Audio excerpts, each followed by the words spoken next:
Good evening. Buenas tardes. I am Juan Carlos Molleda, Edwin L. Arts Dean and Professor, and it is my pleasure to welcome you all to the U of O School of Journalism and Communications 24th Annual Hall of Achievement Gala.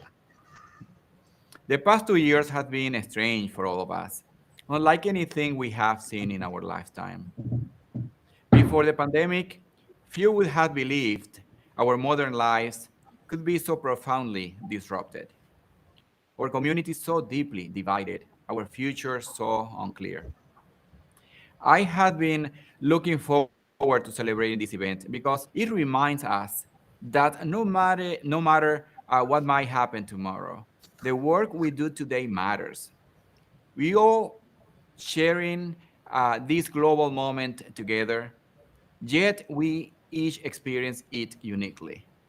As communicators, our gift is our ability to add our voices to the tapestry of human experience, to weave this moment into something meaningful, and to help tell the story of our time. Until we are able to gather again in person, and I hope this is going to happen next year, we are honored to virtually bring together both the illustrious past and the exceptional future of our school and our profession. Founded 24 years ago by our Journalism Advancement Council, the SOJC Hall of Achievement honors many of our most distinguished alumni and faculty. It also connects our best and brightest students with our incredible network of SOJC graduates who now work as top professionals in their fields. Today, the SOJC Hall of Achievement counts 89 alumni and faculty in its membership.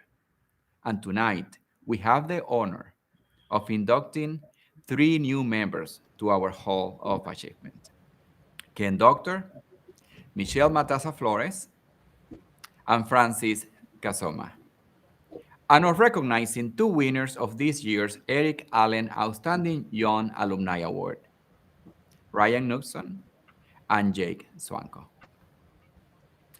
To kick off the evening, I would like to welcome our new Associate Dean for Undergraduate Affairs, Deb Morrison, who will introduce a special guest, Hall of Achievement Scholarship recipient Eduardo Olivares.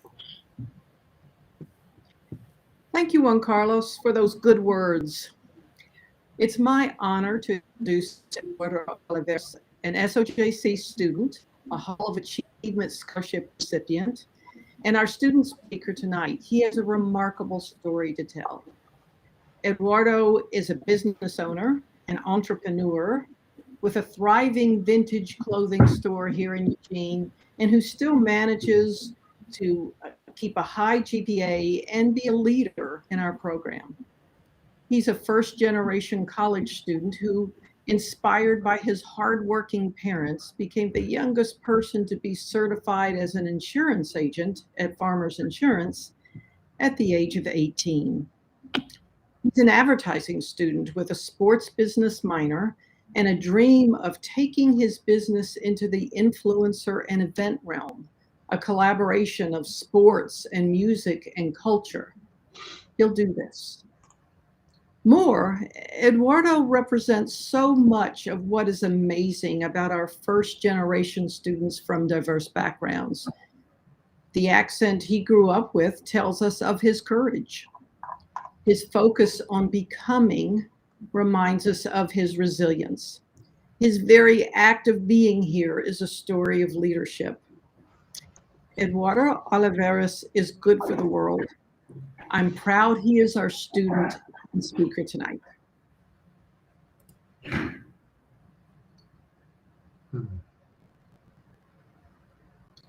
Hello everyone. Mi nombre es Eduardo Olivares. Even though we couldn't celebrate in person, it is my pleasure to speak to you today and to have been selected as this year's Hall of Achievement student speaker.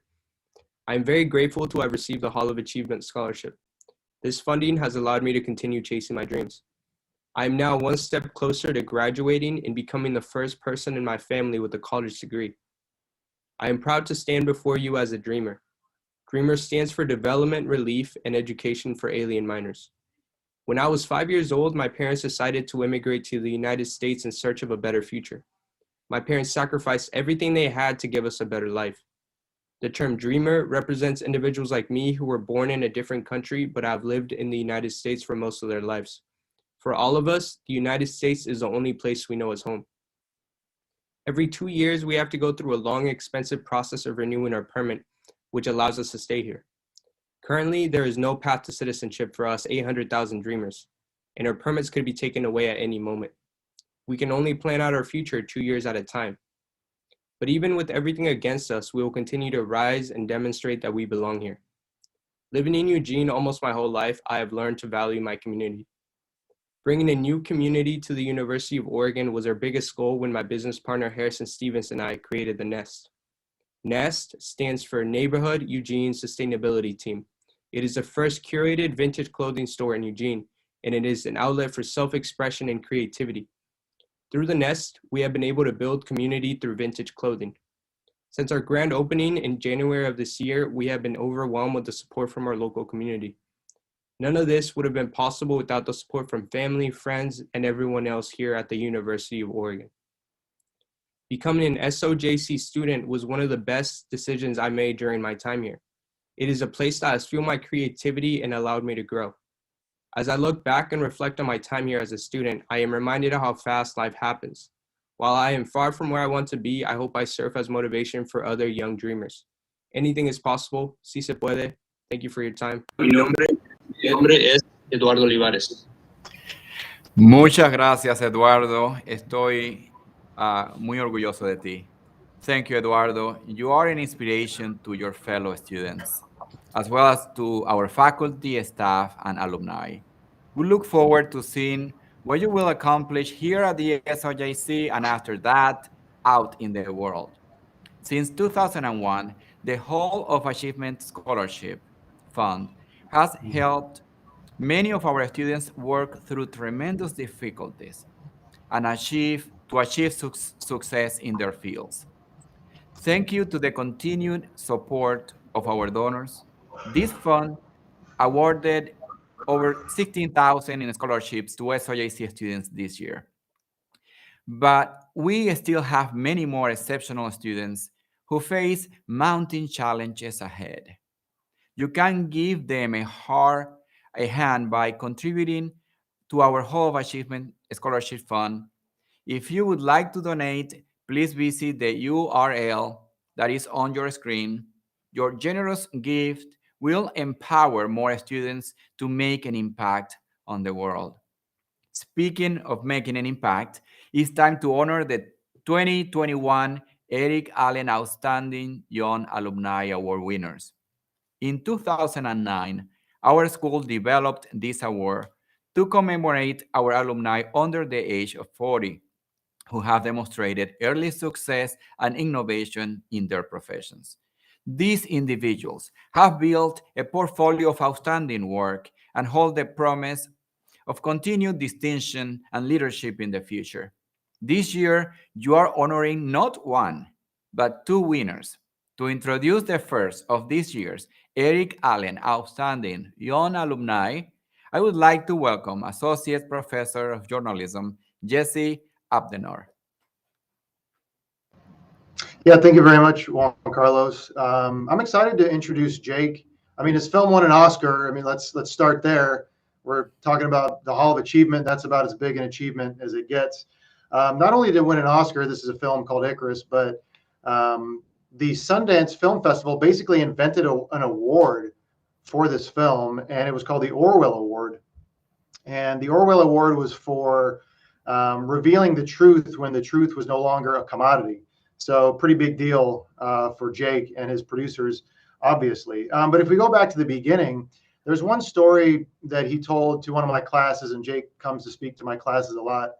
One story stood out, though. He was a fresh, precocious graduate of the SOJC a few years ago, and he found out that Nat Geo, National Geographic, was filming a documentary in Astoria, which is a couple hours from here.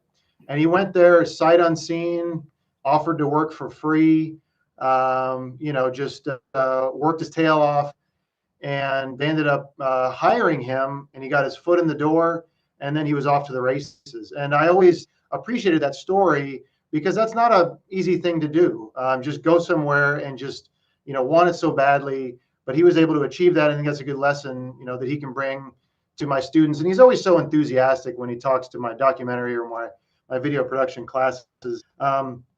And some of that love and enthusiasm and passion for the craft was instilled by some of his mentors here, including Leslie Steves and Rebecca Force, who helped kind of give him his start and helped him get out there in the world. But his initiative and work ethic is a theme when you hear from people that have worked with him. They really appreciate that. And speaking of which, why don't we watch a video where a lot of the people that he have expressed their appreciation for what Jake does, and it really shines through. So why don't we play that video?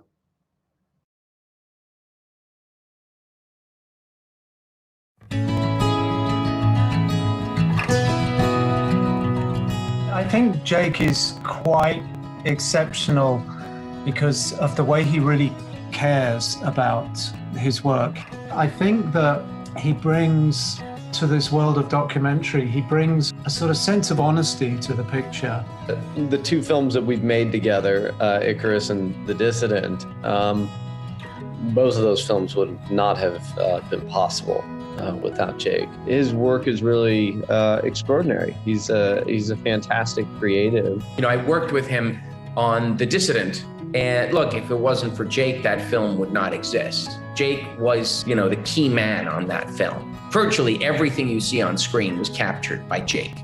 He lets the world happen in front of the lens, right? And he doesn't intrude. And there's something about the way his mind works in terms of story. And when we talk about what to shoot next or where to go or how to get things done, there's an optimism to it. And I think that you have to have that in order to be in this business. It's so hard to make these films. And there are many times when you think it's never going to get done, or it's a lot easier maybe to turn away and do something else. This is someone who has devoted his life to uncovering the truth, to telling the truth, to making sure stories are told. Stories about justice, stories about human rights, stories that deeply move people to the core and bring new knowledge and information. Icarus made a pretty big impact. I think it brought documentary film back into, kind of built that wave of the new documentary that's becoming popular now. He was involved literally from day one. The very first day of shooting, Jake was there for Icarus through the entire journey of making that film all over the world. Jake will take risks, and he has always been a risk taker. I can speak freely about, putting yourself in danger because I'm not the one out there. Jake has done it a couple times to be out in strange locations with a lot happening around you, chasing a story that maybe some people don't want out. And I think it takes a certain kind of individual, not just to do it or to want to do it, but to actually do it really, really well. And that's what Jake's been able to do. He is a cameraman that works in conflict, and that really adds a lot to his ability to come up with nicely framed shots in the heat of battle. I think of Jake as my partner, my creative partner, and also one of my best friends. I can't imagine a day that I'd make a film without Jake. This is someone who has a true moral imagination, and I am privileged to call him a friend, a colleague, and a lifelong warrior for justice and human rights.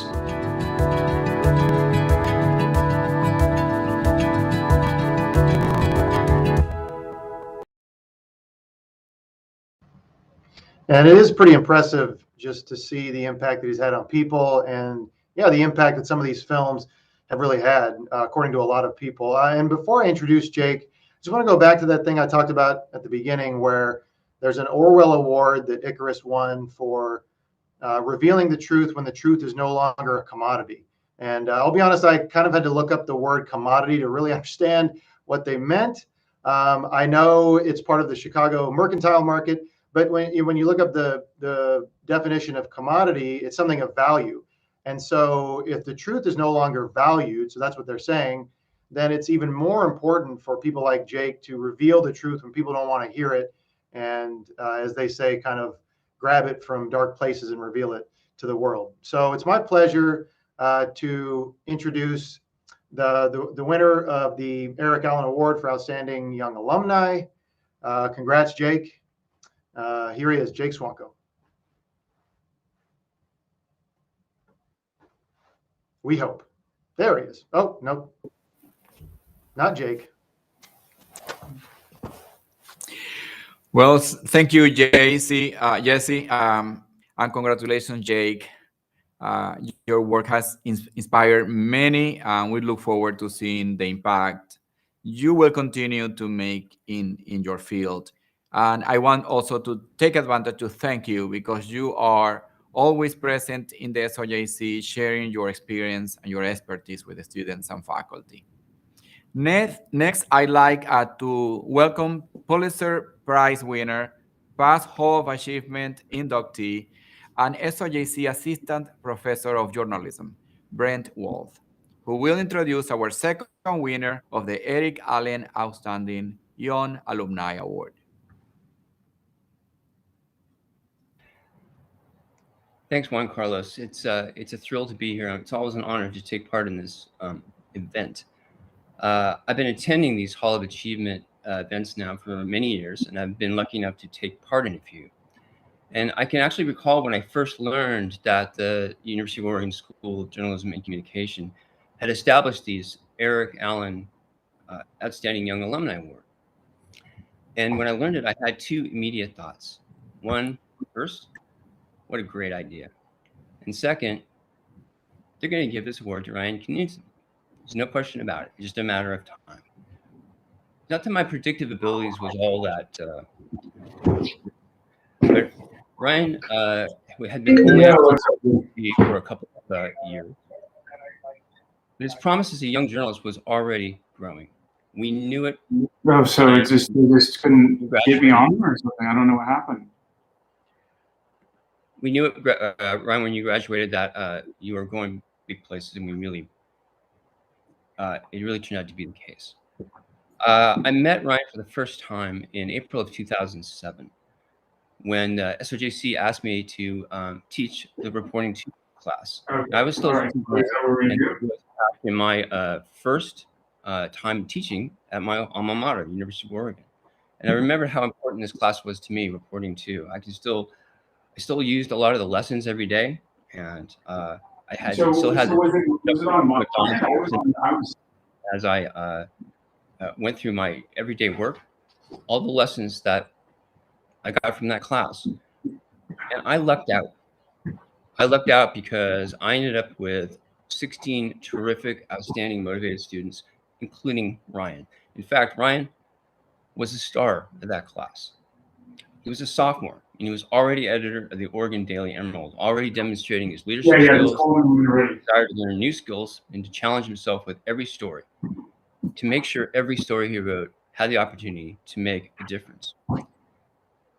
That next year, I taught an investigative reporting course, also as an adjunct, and Ryan signed up for that class too. And this was a moment where, Ryan, your extraordinary ability really spoke to me. I told everybody in that class, 10 weeks. You have 10 weeks to write an investigative story. And Ryan did it in half that time. He wrote a story about the lack of training that police officers get to deal with people in mental health crises. Now, that was 13 years ago. And my students today are writing stories about that same topic. Now, that just goes to show you how far out in front Ryan was as a journalist even then.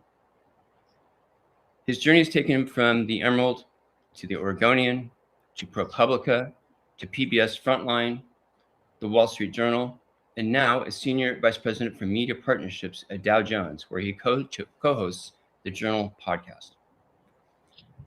Ryan provides an enduring example for our current and future students who believe journalism should hold true to its commitment to public service and social responsibility. And I've learned a lot by watching his career, and I try to instill those lessons in the teaching I do today. One big message is this: it's no longer enough for the news media to tell our audiences, hey, look, this story is important and you've got to pay attention to us. No, today we need to seek more effective ways toward engagement. And here's Ryan, someone who has succeeded across all forms of media and all storytelling platforms. Today, we in the news media need to gain expertise. Reporters need to really know deeply the issues they're writing about so we can stand out in what is very noisy media world, I should say. And that's what he's done. That's been a defining feature of Ryan's career. Expertise that has made him prominent and listened to. It also requires a devotion to context and depth and precision, which Ryan's work has always represented. And it requires a clear, strong voice. And Ryan's voice has always been one of clarity and fairness as he tells stories in the pursuit of insight and impact and truth. Ryan, we all know this award was going to catch up with you someday. You've been long deserving of it. And it arrives at the perfect moment because of the example you set for our students at this critical time for our business. Now we're about to watch a video about Ryan. We learn some more, but I just want to say before this rolls how proud I am to have worked with you, to have had you as a student, and to be part of this moment. Now, here's the video.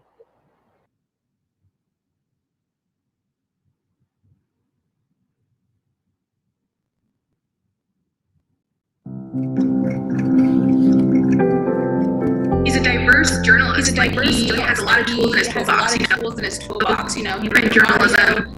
He got a degree in documentary filmmaking, and then he went to ProPublica and did investigative work, and then went to Frontline, and then went to the Wall Street Journal, and then went to the business side of the Wall Street Journal, and then went to the business side of the Wall Street Journal, like fighting for our journalism and the economics of it, and then went back to podcasts. So it's been really fun to just watch his career bloom. It's incredibly impressive. When he got the job co-hosting the Journal, this was such a big moment. It was something that he had really wanted, and I think those around Ryan had always known he has this star quality persona to him, and so him getting that call to host and really help launch this now globally revered podcast and show is just, is really amazing to know that the world now gets to listen to Ryan report these stories. What made him really special was his curiosity, and he always wanted to know how things worked. Why are we doing this, and how does it work, and how should it work? And I think that, by the way, is the characteristic that usually makes for great journalists as well. And I wish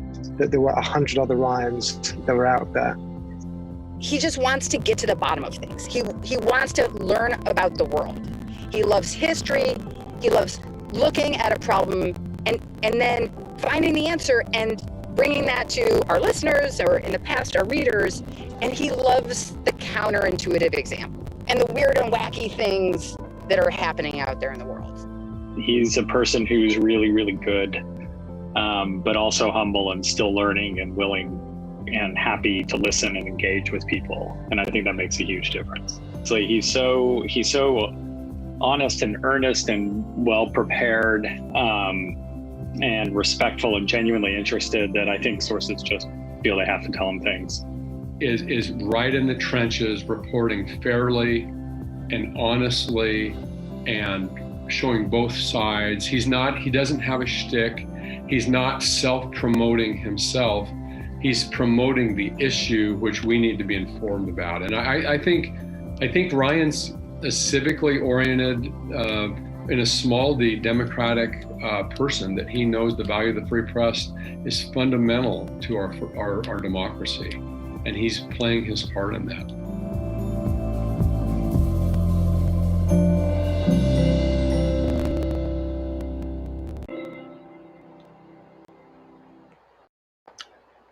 What a terrific video.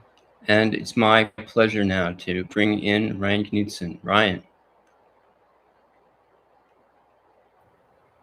Wow, thank you so much. That is an incredible video. Brent, I have a lot to say about you in my speech, which I'll get to in a minute, but thank you so much for the kind words. I really appreciate that. You're very welcome. The stage is all yours. Well, thank you first to everybody in the video, Jack Jensen, Edward Roussel, Ken Yarnell, Andrew Dow, Kate Linebaugh, and my wife, Molly Bedford. All of you have been such important mentors and friends to me throughout many different stages of my life. There's no way I would be where I am if it weren't for all of you. I also want to thank Juan Carlos and the rest of the selection committee for this incredible honor. I remember going to these Hall of Achievement dinners as a student at U of O and being in awe of the success of these alums and being grateful of having the chance to meet them. So it's very surreal now to be among the group of people who are being honored. Going to the University of Oregon was one of the best and easiest decisions I ever made. I knew I wanted to be a journalist ever since I took a journalism elective class in middle school. And in high school, I went to an event with my dad where different colleges in the Pac-10 at that time gave presentations about their schools. And I grew up a Duck fan.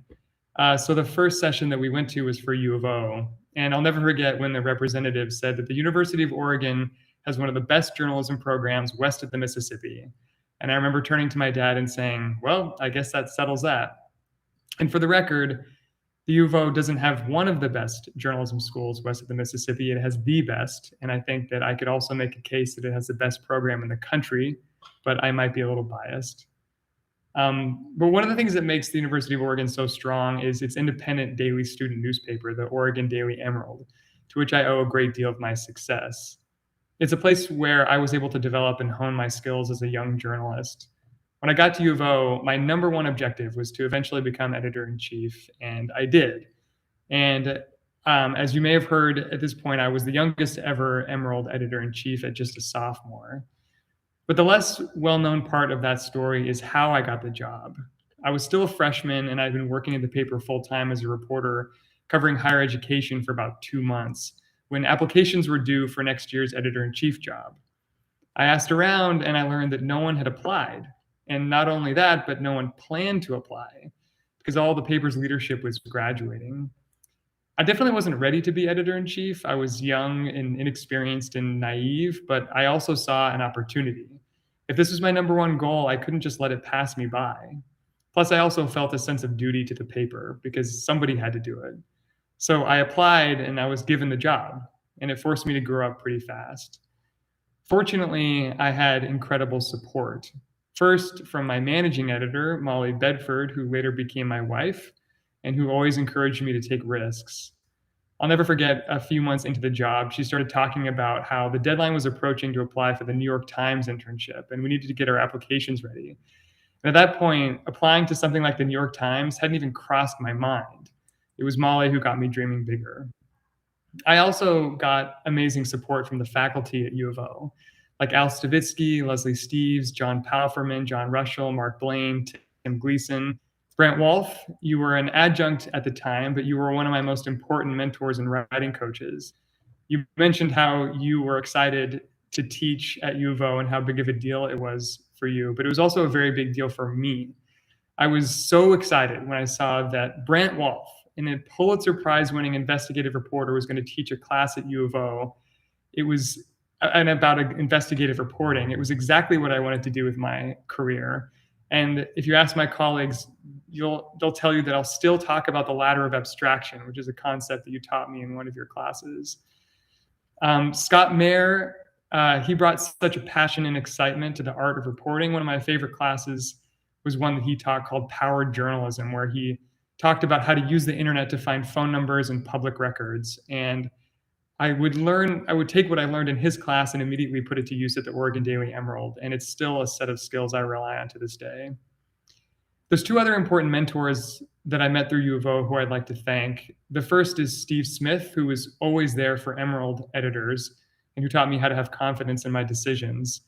Also, Abram Lustgarten. Abram was only an adjunct for about 2 quarters, but he not only gave me advice on how to navigate a career in journalism, but after I graduated and started as an intern at ProPublica, where he worked, he invited me into his reporting project. It was about BP and the spill in the Gulf of Mexico. And it was a reporting project that led to my first job at PBS Frontline. And if it wasn't for that and his generosity, my career would have likely taken an entirely different path. And I also have to thank Jim Pinciero, a U of O and WSJ alum who I met at a U of O event my senior year. He helped me get a foot in the door at the Wall Street Journal, and I have called on him for advice during just about every career move I've ever made, and he's never led me astray. And finally, I want to thank my amazing parents, Darwin and Judy, for always encouraging me to follow my dreams, even if it led me all the way across the country. And to my sister, Amy, for always having my back. Thank you all so much, and go Ducks. Thank you, Brent, and congratulations, Ryan. You are an incredible role model for our students, and we are excited to watch your career continue to unfold at the highest levels. This is a live event, so Jake Swanko couldn't accept his award because he has some technical difficulties. But Jake is back, and I would like to introduce our first Eric Allen Alumni, Yon Alumni Award, Jake Swanko. Thank you so much. Where to begin? I'd like to thank the University of Oregon, the School of Journalism, and all of the colleagues and coworkers that spoke on behalf of my character. To say that I'm humbled and extremely honored would be an understatement. To my parents, who saw promise in a horribly dyslexic son who didn't learn how to read or write until he was 12 years old. Back then, a journalism award didn't seem like a very likely prospect. But everybody loves an underdog story, and that story would have not been possible without my parents. So I love you, Mom and Dad. My studies at the SOJC and the trajectory of my career working in sound, voice, written, and visual, moving image as a cinematographer, so much of what the School of Journalism set me up with in that first generation of multimedia, or what they called Gateway at the time, it was a toolkit to create documentary films in retrospect, tools I use to this day. But above all the tools, the greatest asset that the SOJC gave me is the moral and ethical integrity as a journalist and a storyteller. As I'm sure it is the case with many students, Rebecca Force was the first person to put a camera in my hand. Although at the time interviewing a frog in front of Rennie's did not seem like much of a revelation, but looking back, having that camera in my hand was a moment that changed my life. And I'll always remember Rebecca's poised wisdom, her humor, and above all, her encouragement.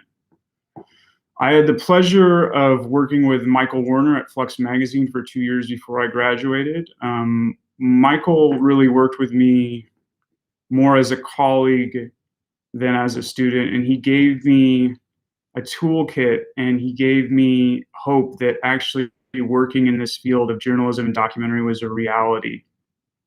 I traveled to West Africa shortly after graduation for the Ghana internship with Leslie Steves, and I stayed there for 3 months and then traveled for a month by myself. My travels there have colored every ounce of my character, and I think about who I was then and what Ghana meant to me during that time, and it's sculpted much of what I've come to value in my life. So I owe much of that to Leslie. All these experiences created the space for who I am now, sort of like a roadmap in the ventures I would later take in journalism and documentary. They shaped my vision of who I wanted to become. And I guess what I'm really trying to say is inspiration, these strikes of inspiration that happened at the SOJC. And one of the first strikes of inspiration that I really changed a lot of things for me is in my first Gateway class taught by Mark Blaine. I went to his office after hours, and I just wanted to talk journalism with him. I wanted to figure out what inspired him, what moved him, and why he became a journalist. And he grabbed a book from his shelf and he pushed it across the table and he told me to read it. And that book was Fame and Obscurity by Gay Talese. It was one of those books that appeared in my life and became sort of like coordinates. It was a North Star for me. And I remember one line in particular where Talese wrote about journalists. And that line was, "They are obsessed, so many of them, by the wish to know how the other half lives. And so they befriend the more interesting of the odd, avoid the downtown dullars on Wall Street, and dip into the world of the junkie, the pederast, and the prize fighter. I guess I can say my interest in this work has been and always will be with people. Those living on the fringe, people in impossible circumstances, the impossibility of love, the kinetic and vibrant energy of people in moments where their lives seem to intersect beyond any logical or relevant reason. The rebel, the heroin addict, the crazy Russian scientist, the dissident, the widower, the fiance of a murdered journalist. Every story I've told has told me a story about myself. And in my life, their stories have helped to shape my story.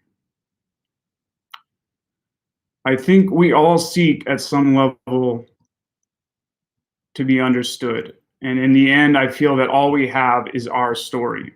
I suppose with that in mind, my work has been a continued meditation on the empathy in many different circumstances and cultures with different people. I've cherished my creative collaborations with Brian Fogel, the director, Adam Peters, the composer, and Mark Monroe, our writer. I feel I've grown with them as filmmakers and most importantly as a human being. And lastly, it's been my honor truly to speak with students at the School of Journalism since the success of Icarus. As I'm not too far removed from those classrooms and I get to stand up there and talk with them, I can sometimes see myself out there. And if I could give any student advice, I would tell them to write your own story because no one knows it better than you. With much respect and love, go Ducks. Thank you, Jake, and congratulations again. We are really proud of you, and I can't wait to see what you do next. Thank you so much. It's time to honor our 2021 Hall of Achievement inductees. It is my pleasure to welcome Tim Gleason, journalism professor, former dean of the SOJC, and outgoing director of the Hall of Achievement program, to introduce our first Hall of Achievement inductee of the evening, Michelle Flores.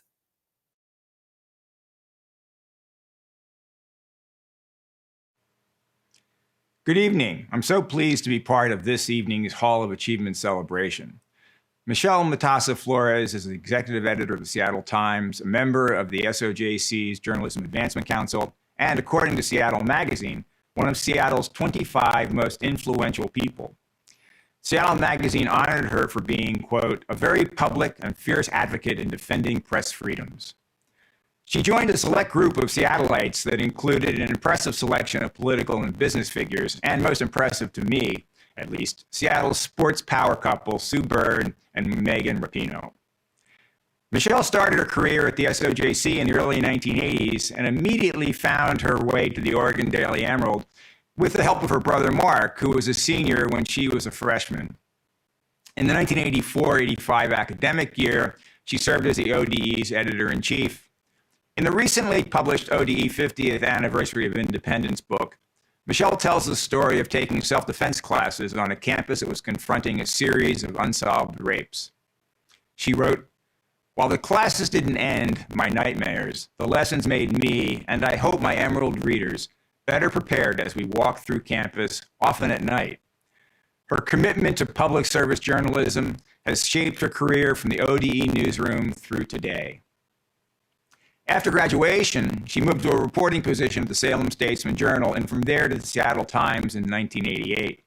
She wandered briefly to the Puget Sound Business Journal and Crosscut.com in the early 2010s, where she held high-level editing positions, but for the most part, her career has been at the Times. In those roughly 30 years, Michelle has been a lot of different things. A reporter covering education, city government, and statewide politics, co-metro editor, deputy investigations editor, features editor, and deputy business editor. Assistant managing editor from 2013 through 2015, deputy managing editor from 2015 through 2016, managing editor from 2016 through 2019, and executive editor from 2019 to the present. During her tenure as executive editor, the Seattle Times was awarded the 2020 Pulitzer Prize for National Reporting and many other awards, too many to count. It is safe to say that most observers would place the Times in the top tier of major regional newspapers. And it has a newsroom that is second to none in its commitment to public service journalism. For the better part of 30 years, Michelle has played a pivotal role in building that reputation and newsroom culture. When Michelle moved into the OD editor-in-chief position back in 1984, she was part of what she called, quote, a movement, as women were beginning to, quote, take over the editor's office more often.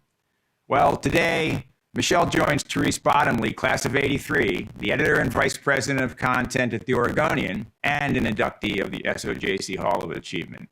Clearly, it is a movement, and clearly the SOJC and our alums are helping to lead it. Michelle, congratulations on your induction into the Hall of Achievement, and now on to the video.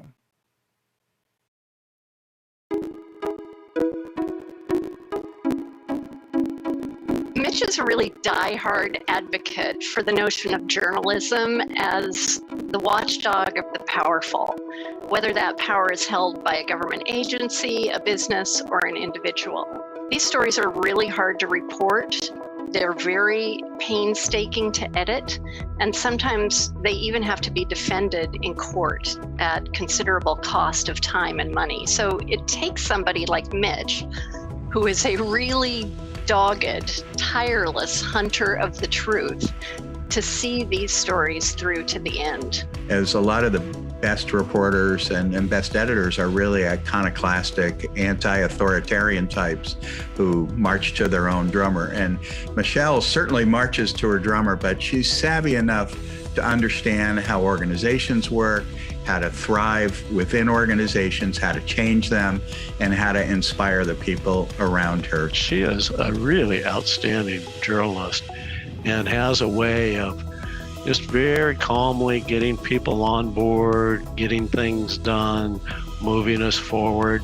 You know, this last 2 years have been more complex, more demanding, more multiple, things going on. And yet she's, she calmly weathers the waters and brings the staff along with her. Michelle is a go-getter. She doesn't take no for an answer. She started at the Times, maybe 30 years ago, and she started as a reporter, and she's worked her way up to executive editor. She is a role model, not only to our kids, but to her entire staff. Michelle won't ask any of her staff to do anything she wouldn't do. She's just a great role model. Herself, she holds herself to very high standards of not only honesty and reliability and righteousness. She wouldn't do anybody any wrong. And she's humble about it. I've never heard her brag about anything except, how much she loves her family. And that's remarkable for all that she has accomplished. I don't think I've worked with anybody who's more principled and thoughtful in the way she goes about making ethical decisions. She tests her own position rigorously before she makes a decision and is very considerate of other people. And she's handled some tough ones. Very sensitive and caring, but hard, tough, smart journalism. That's Michelle.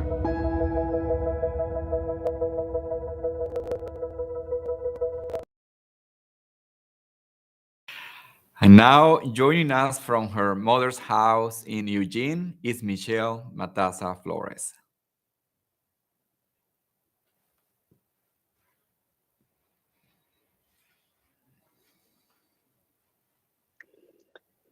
Hi, Juan Carlos. Thank you. It's always great to be here in Eugene. I've been having some technical troubles, and so I hope that people can hear and see me okay.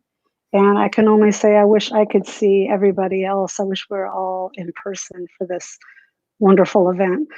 I have to say, those videos, I pulled them up on my phone because of these technical troubles I'm having.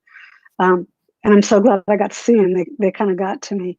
This is really a special night. Thanks to everybody who agreed to be interviewed for those.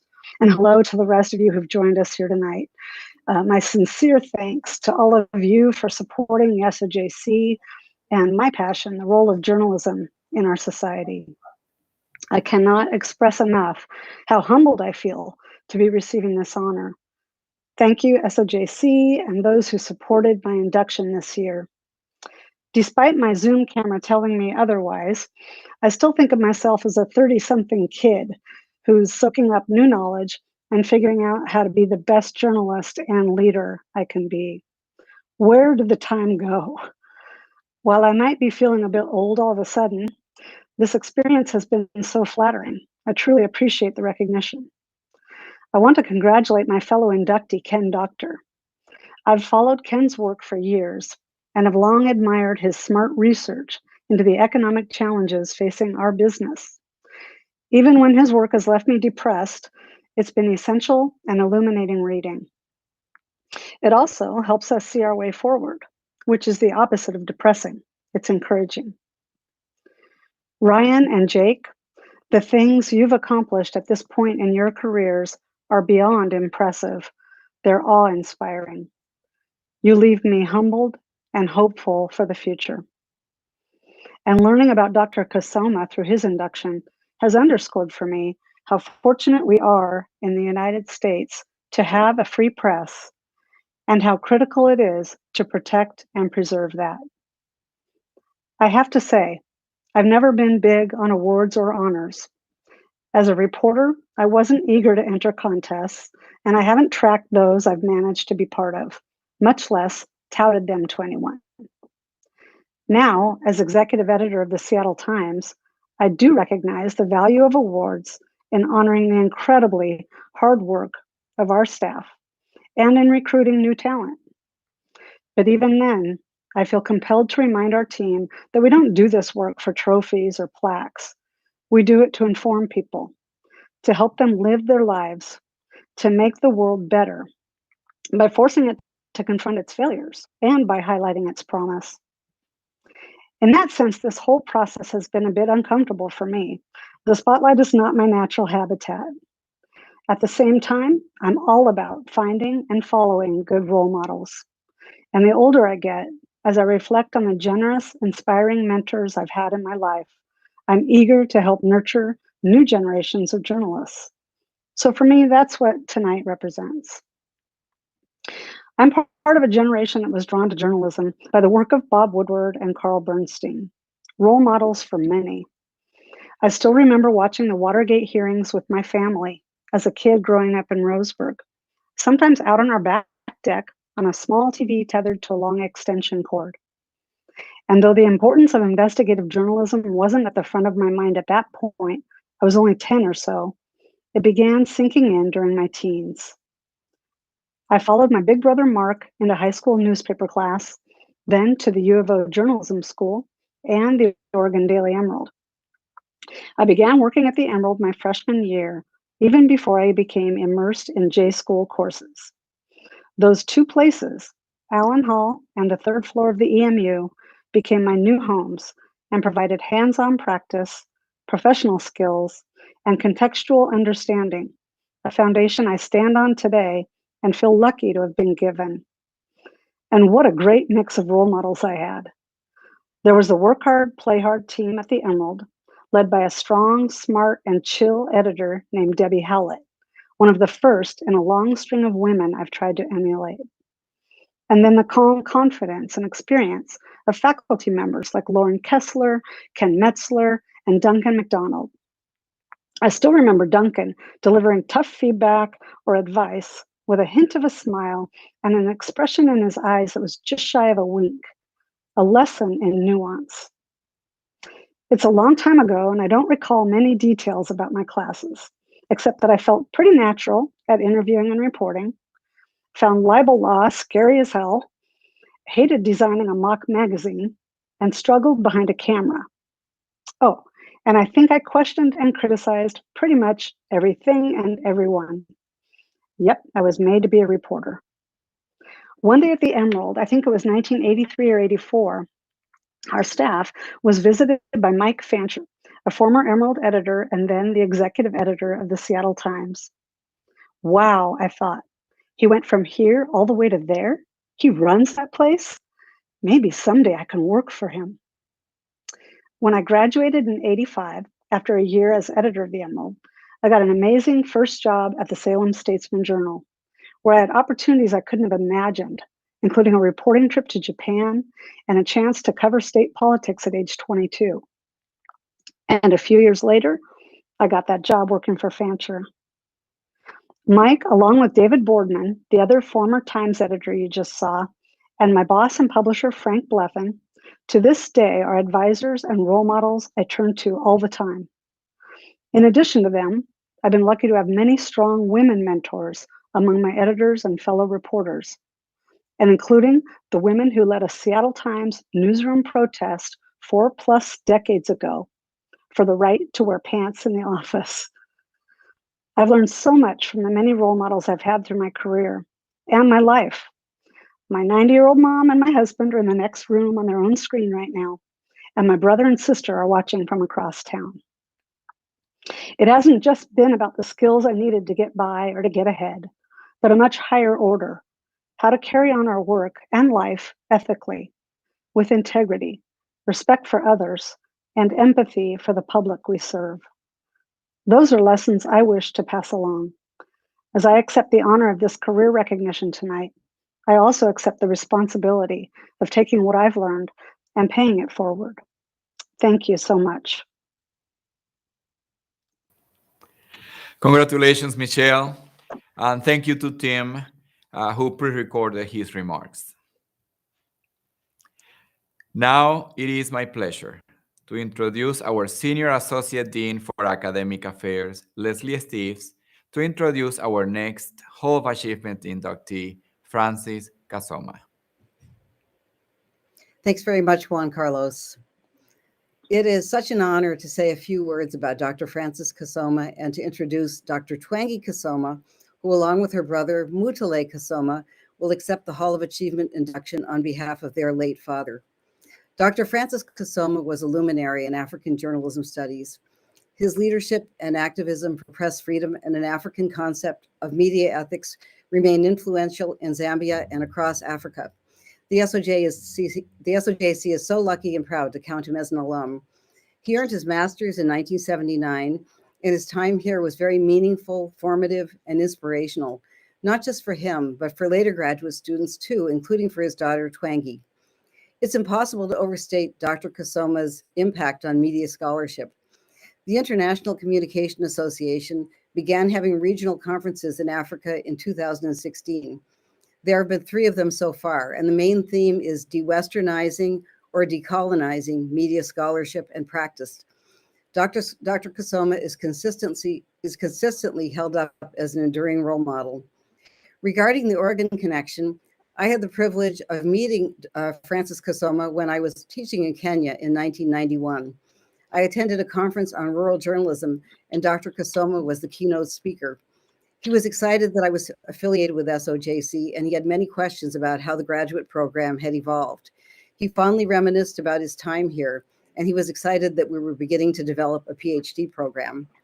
So fast forward from there to 2003, and Francis Kasoma's daughter, Twangi, successfully applied to our doctoral program, citing her father's memories.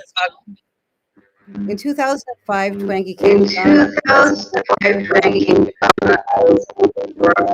She was in Ghana. She met a potential Dr. Janet. Dr. Janet.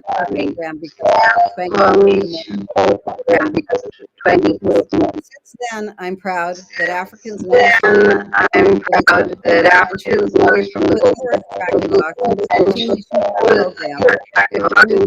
the program so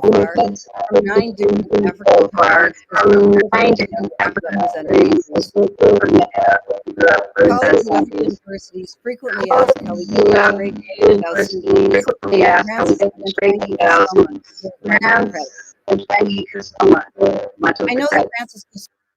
I know that Francis SOJC SOJC. I know that Francis Kasoma would be so proud to know and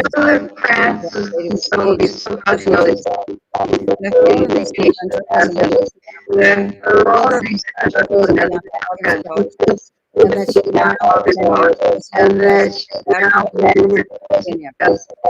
of course, he would also be proud to receive this honor. Personally, and I know I speak for many colleagues, it is also gratifying that with this race, we see that the HOA is becoming more diverse. So far, there have been just a handful of inductees from underrepresented groups, and there hadn't yet been any international inductees, not even one until right now. Dr. Francis Kasoma, a stellar example of underrepresented international students, is such a wonderful and deserving choice for this honor. Thank you very much.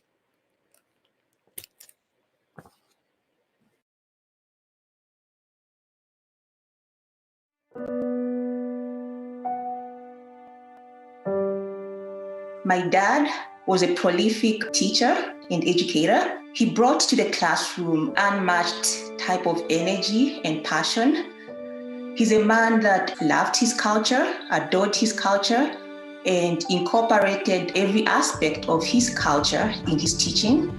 Professor Kasoma was part of that group of African communication scholars who recognized that because professional media values are deeply inspired by Western or Western-derived norms, you could see that he was grappling with how can we make the media more responsive, less alien, more real to ordinary people. He was such a visionary for his time. He could see that the practice and the scholarship of journalism and communication are dominated by Western values and approaches. And he wanted to change that. And he wanted to inspire new ways of thinking and doing things that would be led by Africans and grounded in African values. He always wanted to embrace the whole of African cultures and national peculiarities, etc. So he wanted to cover all Africa. And he also placed human values and ethics above all. He was a man of integrity. I think he strongly believed in the journalistic values of objectivity, accuracy, fairness, and tried to apply these in his life and work. He strongly believed in practicing what he preached. I think he was exceptional because he was very committed to media freedoms. He was committed to journalism practice and in developing journalism scholarship. He trained this generation of journalists in Zambia, and not just in Zambia, but people who in some cases were Zambians but then left and moved to South Africa, or people who came to Zambia for education, particularly when South Africa continued to be a white-dominated government. Zambia was a haven for education, and Francis was the beacon of light in building that program and making opportunities available for students along the way. He set the tone in as far as which direction this country should take in further improving media practice and media training. The man's work just spoke for itself, and so that made him particularly exceptional and remarkable, both as a teacher, a human being, a father, and a scholar. The journalism was deep. I think he would like to be remembered as both a journalist and a scholar, committed to Africa, never forgetting his roots, his rural roots, yes.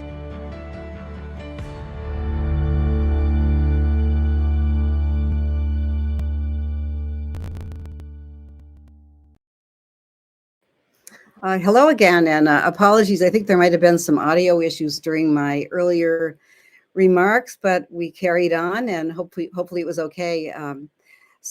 Next, it is my pleasure to introduce 2007 SOJC alum and Radford University Associate Professor, Dr. Twangi Kasoma. She will accept the HOA award jointly with her brother, Zambian Air Force Colonel Mutale Kasoma. Hi, Twangy. It's great to see you, and congratulations to you and your family. Hi, Leslie. Always great to see you too. Watching that video actually made me tear up. I miss my father so much. Thank you for the touching remarks that you made about my father and me. Yeah, I'm tearing up. All right, I would like to start by recognizing Dean Juan Carlos, Professor Steves, for nominating my father for the HOA award, my father's notable colleagues, Professors Greg Pitts, Kale Nordenstreng, Kian Tomaselli, Helge Ronning, Case Hamlink, Audrey Gajepo, and Ambassador Ngosa Simbiakula, and former students, Professor Faxon Banda and Eustace Kandu, who all wrote compelling letters in support of the nomination. Professor Tim Gleason, the chair of the HOA Selection Committee, and all its members, SOJC faculty, students, and fellow alumni, as well as distinguished guests who include my husband, John Armstrong, in attendance at this August gathering.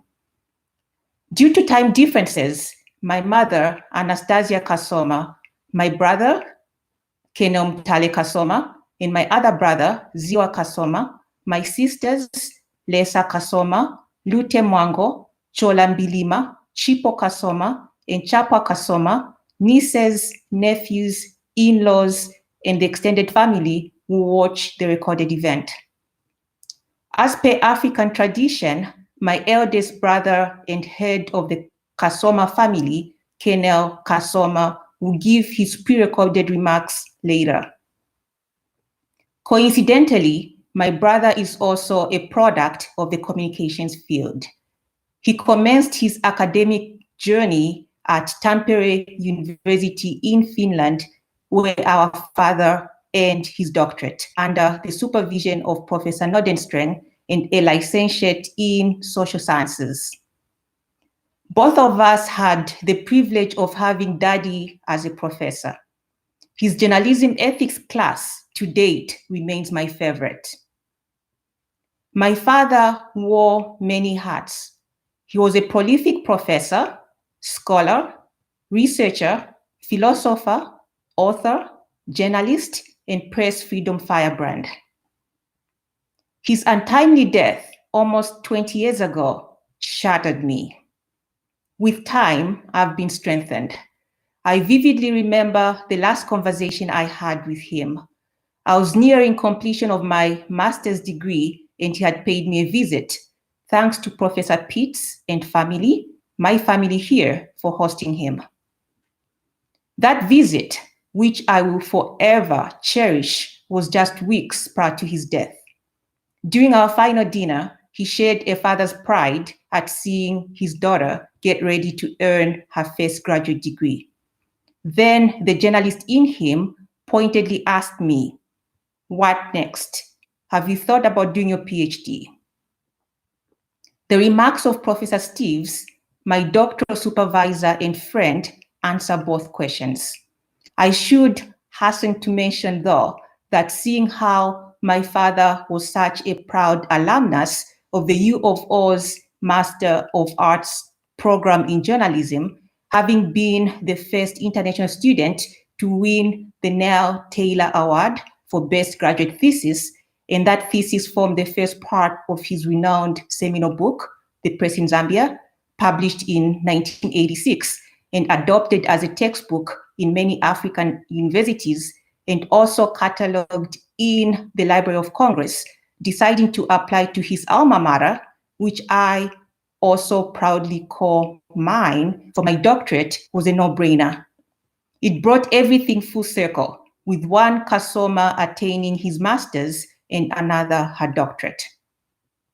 My father had an illustrious career in academia whose heights included the establishment of the Mass Communication Department at the University of Zambia and serving as president of the African Council of Communication Education.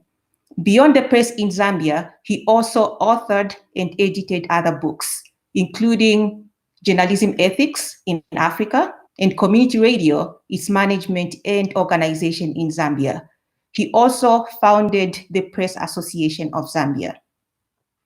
As DEI continues to be a buzz phrase in academia and beyond, my father's legacy, which makes him so deserving of the HOA award, speaks for itself.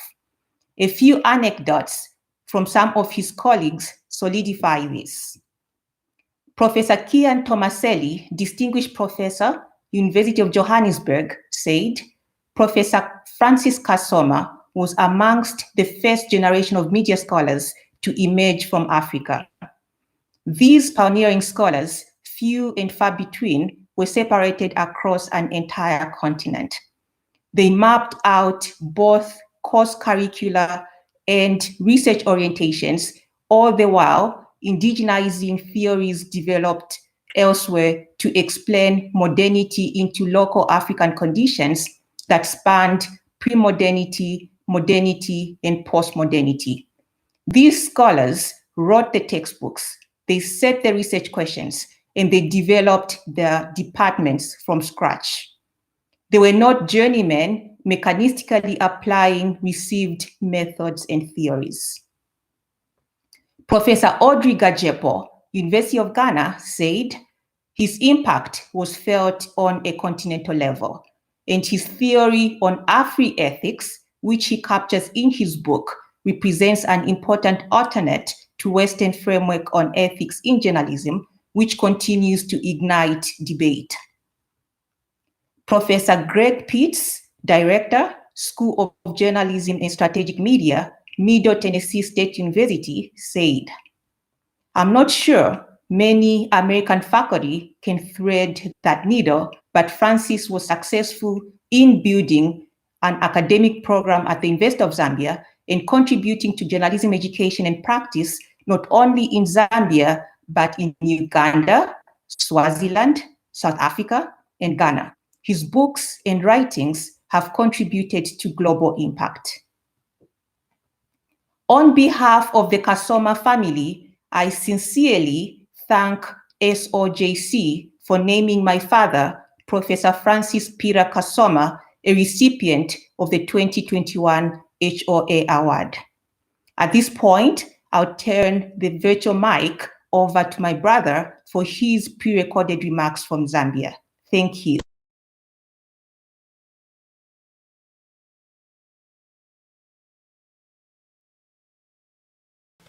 I wish to first and foremost take this opportunity to express profound gratitude on behalf of the Kasoma family and indeed on my own behalf to the Dean as well as faculty of the University of Oregon for nominating my father, Professor Francis Peter Kasoma, for the prestigious Hall of Achievement Award. Allow me to ride on the protocol already established by my dearest sister, Twangi. It is a great honor and privilege to give an introduction to the Hall of Achievement Award tribute video for my father. Not only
I wish to first and foremost take this opportunity to express profound gratitude on behalf of the Kasoma family and indeed on my own behalf to the Dean as well as faculty of the University of Oregon for nominating my father, Professor Francis Peter Kasoma, for the prestigious Hall of Achievement Award.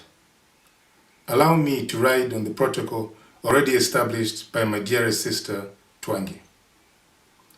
It is a great honor and privilege to give an introduction to the Hall of Achievement Award tribute video for my father. Not only was he my father, he was also my mentor, and finding the right words to capture his grandeur was a challenge. To say that introducing a man of his stature is a daunting task is an understatement. However, I will endeavor to do so at the expense of anxiety. Professor Francis Peter Kasoma was a self-made man who came from humble beginnings to achieve great things in the media industry. He started off as a seminarian trying to be a Catholic priest, and when that didn't work out, thankfully, because I would not be speaking to you today, he went on to become a journalist for a publication at a company called Lever Brothers. He worked for that company both in Zambia and Tanzania. Thereafter, he was picked by one of Zambia's leading public newspaper, The Times of Zambia, where he rose to become a chief reporter. While at the Times of Zambia, he started pursuing his Bachelor of Arts degree at the University of Zambia through long-distance learning. Due to his performance, he was retained by the University of Zambia as one of its staff members and sent to the USA to do his master's degree at the University of Oregon. Upon his return to Zambia, he established the Department of Mass Communication at the University of Zambia. He was, however, not content and felt that there was always room for improvement in academia. So apart from authoring a number of books, which are still used as reference material at universities in Zambia, the Southern Africa region, and Africa as a whole, he decided to enroll for his PhD at the University of Tampere in Finland. As the founder and head of the Mass Communication Department, he also started a newspaper, the Lusaka Star, and a radio station, Unza Radio, for the students to practice what they were learning. Professor Francis Peter Kasoma was eventually honored posthumously in 2006 with the Order of Distinguished Service Second Division Award by then President of Zambia, Mr. Levi Patrick Mwanawasa. Apart from the accolades he has received in academic circles, Professor Kasoma was also a happily married family man and loving father of 8 children, 2 boys and 6 girls. Amongst the girls is a pair of identical twins, which I'm sure you will agree with me is quite an achievement on its own. Distinguished scholars, ladies and gentlemen, that is my attempt at a synopsis of the great man I am proud to call my father. It is indeed pleasing to see that though the man is gone, his memory lives on. Once again, I thank you for the opportunity to give this introduction to the Hall of Achievement Award tribute video for the 2021 recipient, Professor Francis Peter Kasoma. Good day.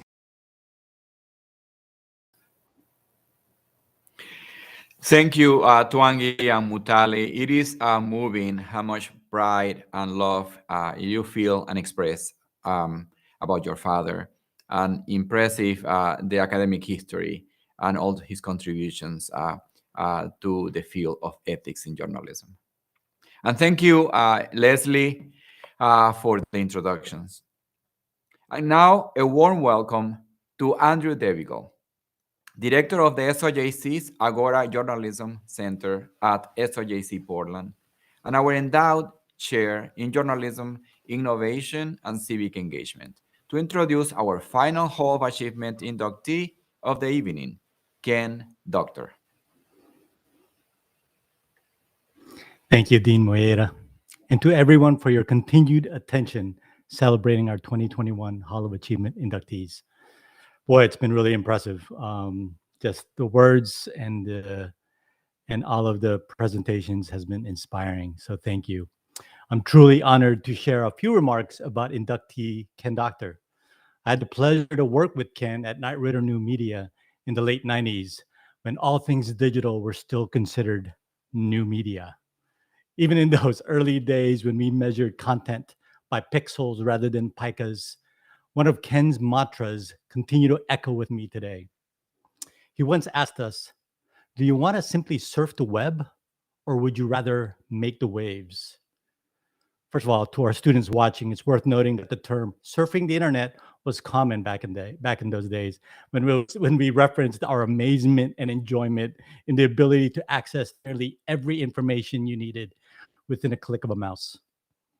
So since then, that click of a mouse has evolved into a tap and swipe of a screen, and new media has become table stakes to existing and emerging news publications. Throughout this time, Ken Doctor has not only been an astute analyst of our industry's transformation change, but he has also been instrumental in shaping newsroom leaders' approach to the digital evolution, despite the occasional depressing analysis, as Michelle pointed out. But in true form, Ken makes waves. So it was no surprise to me here, for me to hear Ken plunge headfirst to found a network of local news and information sites as the CEO of Lookout Local. I'm particularly excited to see his focus on local and community-centric journalism that sparks greater civic knowledge and participation that rebuilds local democracy. Not only because that is the heart of what we do at the Agora Journalism Center, but community-centered journalism is key to the success of news organizations' ability to collaborate with and serve the community's information needs. So as you'll see and hear from the video you're about to watch, Ken isn't one to rest on his laurels. His commitment to the craft and sustainability of local news is an inspiration to so many, including those who have walked the halls of the SOJC. So Ken, allow me to offer you my sincere congratulations in your induction to the Hall of Achievement. Thank you for your leadership back in our days together at Nat Ritter, for your sharp, information-rich critique on our industry, and for inspiring us once again by creating a model for local news that starts with community. And now welcome everyone to enjoy this video where you'll learn much more about Ken Doctor's impressive career that continues to make waves in our industry.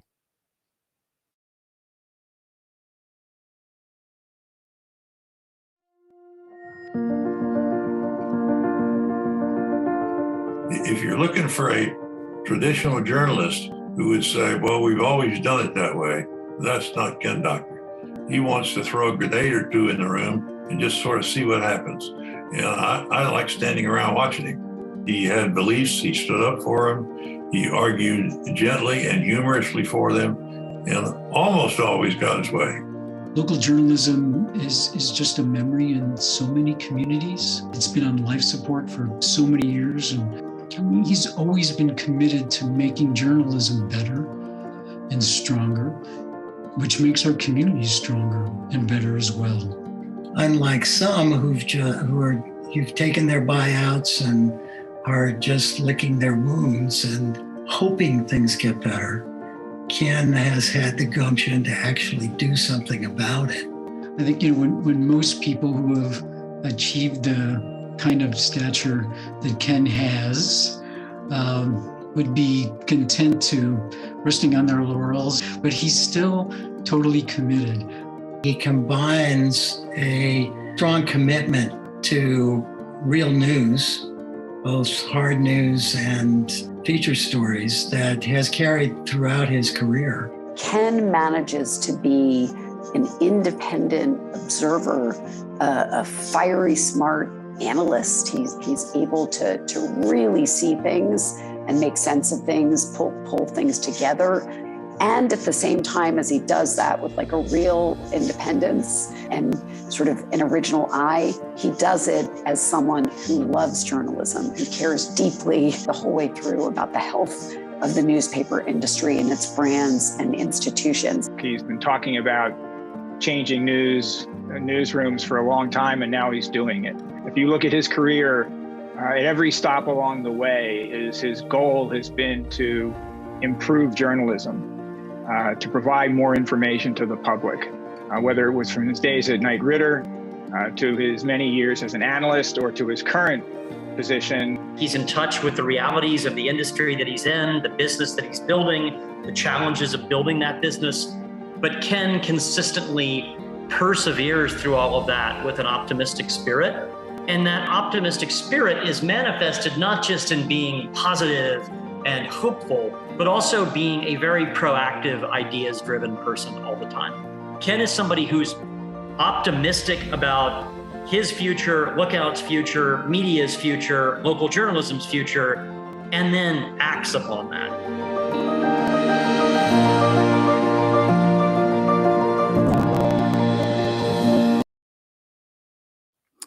Ken couldn't join us live this evening, but we're thrilled that he recorded his remarks to express his appreciation.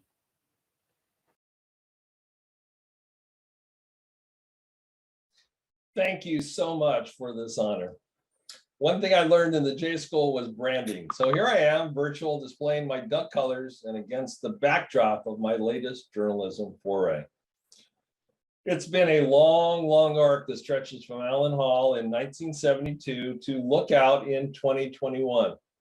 It starts with the tough, might I say, grizzled professionals who taught someone who had never written even a single piece of journalism all the basics that have propelled me on a half-century odyssey beyond imagination. It is the Rays, the Halversons, the Winners, the Metzlers, the Duncans who taught me actual skills. Those skills, mated with my zeal for storytelling and community betterment, have now activated my 7th career in a category of journalism, local news, that should be listed on the Endangered Species Registry. I have moved lily pad-like from one state to another, from one format to another. Oregon, Colorado, Minnesota, and back to my native California. Alt Weekly Entrepreneur, to City Mags, to daily newspaper features work, to Knight Ridder Newsroom Management, to Digital News Pioneer, to Business of News Analyst, and finally back to Digital Startup Local News Entrepreneur. That's 7 careers within our trade. I'm unsure on my 8th act. Today, I want to offer profound thanks for the launching pad that Allen Hall accidentally became. I want to touch on the lightning path of that career arc that has led me at the age of 71 to my current digital startup down the road from Eugene in Santa Cruz. And I want to talk about the torn vital link between local news and democracy itself. First, a thank you to my favorite Oregonian. I pursued my favorite Oregonian in 1969. I'd met Kathy Francis at UC Santa Cruz in my 2nd year. I journeyed up to Oregon in pursuit of her, one that was rewarded with marriage 2 years later. It was Kathy who brought me to Oregon in 1972. It is Kathy who is my closest buddy, and it is Kathy who has unswervingly supported me from one career to another. We just celebrated our 50th anniversary. But getting to Oregon was one thing, and getting into Allen Hall was another. Though admission to the campus then was much looser than it is today, and somehow I'd convinced myself I wanted to be a professional photographer. After a talk or two, I thought I'd been accepted to the campus's then MFA program in photography, only to arrive on campus in the fall of '72 with about $80 to our names and be told that I needed to re-show my portfolio for admission. It stunk, the professor then politely told me. I exited his office, my mind awhirl. What would I do? If I couldn't go to grad school, would I have to take another awful job like cleaning the Valley River pennies on midnight shift, gumballs pressed into the escalator slats, and fragrant hairballs blocking the grates in the women's salon? What would I tell Kathy? For that brief period, I think it was 2 years, the MFA program was housed in Allen Hall. I walked down the hallway, and by the grace of incredible luck, what appeared but a small etched sign jutting out from a wall next to a door, School of Journalism. I stumbled in, picked up some materials, and somehow got admitted and started school. These were skill classes, and they were not for the faint of heart. The memory of Dean Ray standing atop a desk in the news editing class, barking out orders, as he had, we imagine, at the Register Guard. That still stays with me today. Speed, clarity, above all, accuracy. These were not requests, but non-negotiable demands, as they needed to be. Ken Metzler sending newbies like me into frightful interviews. I drew Mayor Les Anderson, and I was terrified, but I did the interview. And Bill Winter teaching the basics of effective advertising that I am still applying literally 50 years later. I finished all but 3 credits within those 2 years. And then I had huge fun working at the Daily Emerald. I created the Beef Box column answering some real world questions, like why student health insurance AD&D policies paid out more for the loss of a thumb than a couple of fingers. Now that's service journalism. Ken Kesey interrupted the obtaining of my master's degree. At the 1974 Bend in the River Conference, a bunch of free thinkers, restive souls, searchers, and baby boomers of all sorts got together at Kesey's call. Very long story short, out of it came the Willamette Valley Observer. A few of you may remember the Observer, which we closed after a 7.5-year run in the timber recession of '82. We were young, we were spirited, and we did our best to tell the stories of our time. And that is what journalism is all about. It was my foundation. Let me take you back to 1982 or thereabouts. The Register Guard's building on High Street housed a newsroom of dozens, columnists, reporters, editors who knew the region. Across the United States, almost 60,000 journalists worked in daily newsrooms.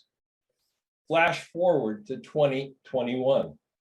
Instead of 60,000 daily journalists, we think there may be about 18,000 in a country with 50 million more people.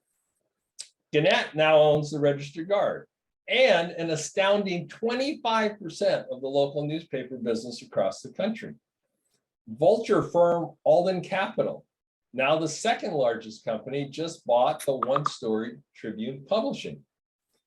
And though the subject of one takedown article after another, it merrily and rapaciously scoops the last profit out of the local print press business. Yes, newspapers are being printed every day, but it's not the fact of the printing, of course, but what's stuffed between the remaining ads. Papers are printed distantly, hundreds of miles away, forcing deadlines that create DOA newspapers when they are finally delivered. Is it a newspaper if it really doesn't have much in the way of good, original, timely local news? Or is it a ghost paper? We've all heard the term ad nauseum, news desert. If it's a map of the US we're looking at, it's concerning. If it's about the place we live, Eugene, Santa Cruz, and high hundreds of other communities across North America, you feel the actual parch of ignorance in your throat. Just a month ago, The Atlantic wrote back-to-back pieces on the terrors of vulture capital-driven newspaper ownership. 60 Minutes is planning yet another piece on the same. And every 3 years, 60 Minutes producers call and ask me, as a business analyst, 16 variations of the same question. Is it really bad out there? Is it getting worse? Yes and yes, I reply, over and over again, and offer hours of background. They produce, they publish, they go away, as if we just need more problem journalism. So after those 15 years of working as a news business model analyst, I decided I needed to use all of those 6 careers to focus on a solution. That's what the Lookout Local model is. And though it is just a year old, I can tell you it's working. Further, we're part of a small but maniacally focused group of publishers who share 2 characteristics, too rarely found in our news revival landscape. We believe 3 things. Number 1, we are deeply mission-oriented. Number 2, we believe we must and will replace the flagging dailies as the primary news providers in our communities. We're not supplements, but replacements put out by new, nonpartisan, trustworthy local news institutions. Number three, we drive ourselves to profitability. We believe that old-fashioned earned revenue, circulation through memberships and subscriptions and advertising through innovative, effective products must support a newly growing, admired local free and independent press. Now, my colleagues at the Colorado Sun, Long Beach Post, Daily Memphian, Block Club Chicago believe the same thing. We just met in Denver, and you will soon hear more about our plans for 2022. Lookout itself could stay as a single company in Santa Cruz, aiming to change the conversation about what's possible and what's necessary, or there could be 25 or 50 Lookouts. Lookout Eugene, it's not impossible. What makes Lookout different, people ask. I've honed and I've edited and I've cut to get to this. Our mission is to make Santa Cruz County a better place to live for all. Does that sound like a traditional mission statement for a news company? Nope. Strip away, though, what journalists best do at a local level, what they have always done, and it's all about community betterment. We report the news and connect the dots with the optimism that a well-informed local citizenry will make intelligent and improving decisions. That almost sounds hopelessly romantic these days, but we are traditionalists in that sense. Our core principles at Lookout stand on the same bedrock as does Alan Hall. Yet we are relentlessly contemporary. We are digital only and mobile first. Our site is visual and magazine-like. Our evolving journalism reports on and pictures the wide diversity of our county. Our ad products are rooted in branded content, local storytelling, and the response of businesses has been overwhelming. We convene forums for problem solving. Lookout is where digital publishing connects to our real, daily, local, and lived-in lives. And we are just getting going. It's not the end of an arc, but an important point of light on it, I believe. So today, as we celebrate journalism itself, let's not delude ourselves about the current state of it or about what we must do to revive it. We must confront what is becoming of our country impoverished by the vacuum of factual local reporting and mesmerized by the junk quasi-journalism of Facebook. We must rebend the arc of local journalism itself. I want to ask you, as proud ducks, journalists, media people, citizens, and inhabitants of what appears to be an increasingly fragile earth and democracy, to think about what you yourself can do to rebuild trustworthy, robust local news institutions. Thank you very much.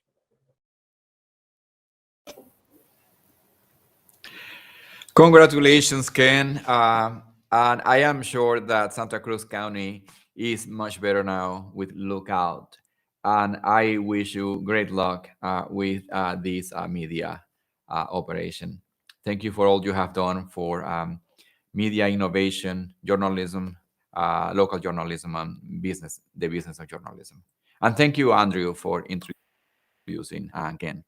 I want to thank all of our alumni, supporters, friends who have tuned in to watch this year's virtual gala. Your involvement in our community makes a tangible difference in our students' life and future careers. Now that we are back on campus for the fall term, we are ready to forge ahead toward the next normal. We don't fully know what that will look like yet, but I do know we are stronger and we make the most of it together. Thank you for celebrating with us tonight. Stay safe and healthy, and go Dogs.